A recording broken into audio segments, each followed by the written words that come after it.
सल्लल्लाहु अलैहि वसल्लम या रसूलुल्लाह सल्लल्लाहु अलैहि वसल्लम एक बारे रात कुरान पाक जो तिलावत की गई सुभान अल्लाह माशाअल्लाह ताला खाने नात खाने जो भी पढ़ाया गया उसका जवाब शिकने का जवाब सबसे पहले आखिरी आखिर मतलब ताजा रहमत मुस्तफा मोहम्मद मुस्तफा सल्लल्लाहु अलैहि वसल्लम की बारगाह में बच बना रहना है मौला के कुल कुरान ये बारे रात के सब के पहले इसका जवाब तमाम मुस्लिम मुस्लिमात सालिहीन सालिहात मोमिनीन मोमिनात ताबईन नामाय मुस्तकीम कुल पर राष्ट्रीय कार्यकर्ता बात अजवाज मंजरात की बारगाह में इसका जवाब है मौला के कुल कुरान सिलसिला आलिया कालिया शोरोया चिश्तिया बदरिया हुसैनिया बुलाइया जहांगीरिया मानकिया की बारगाह में इसका जवाब है मौला के कुल कुरान ए बारे ला इसका जवाब सैयदना शेख अब्दुल कादिर गिलानी औसियाली रज़ियल्लाहु ताला अन्हु की बारगाह में इसका जवाब है मौला के कुल कुरान तमाम सहाबा तमाम सहाबियात तमाम शोहदाए करबला की बारगाह में इसका जवाब है मौला की कुल फरमान ए बार इला इसका जवाब ख्वाजा खाजगान हिंद के राजा हिंदल वली ख्वाजा मोइनुद्दीन चिश्ती सरजरी अजली अलैहि रहमान उनके आबा व अजदा उनके आलो औलाद उनके रिश्तेदार तमाम की बारगाह में इसका जवाब है मौला की कुल फरमान ए बार इला इस सरजरी ने गिनती पे जितने भी वली अल्लाह अपने कब्रों में जवाबार है सब की बारगाह में इसका जवाब है मौला की कुल फरमान ए बार इला इस सरजरी ने गिनती पर जितने भी कलमा को इस दुनिया से कुछ करके सभी के रूह को इसका जवाब है मौला की कोई फरमान ए बारे ला इस सरजरी ने गिनती पे जितने कलमा को कुछ करके सभी के अरवाह की इसका जवाब है मौला की कोई फरमान ए बारे ला इसका सिद्धि का जवाब बिल खुशूस हुजूर सरवरे कायनात की बारगाह में इसका जवाब है मौला की कोई फरमान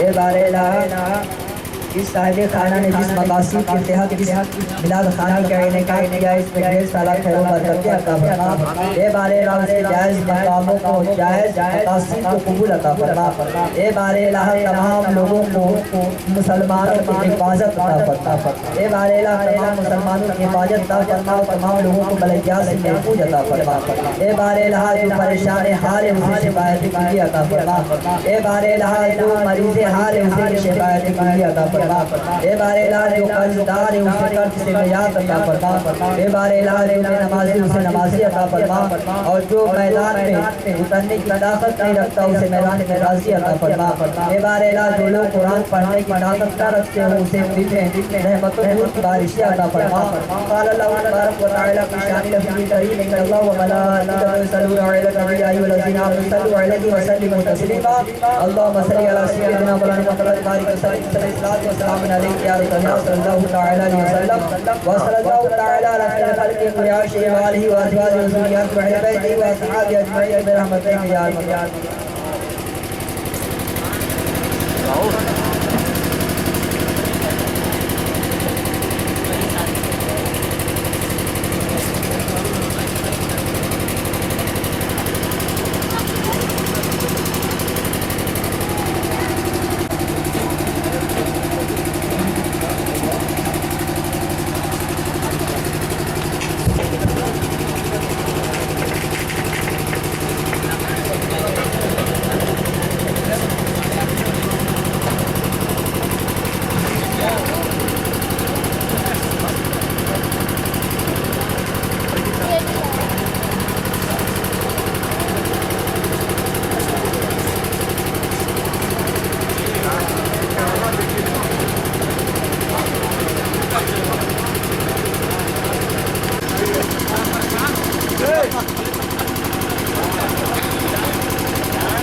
वाह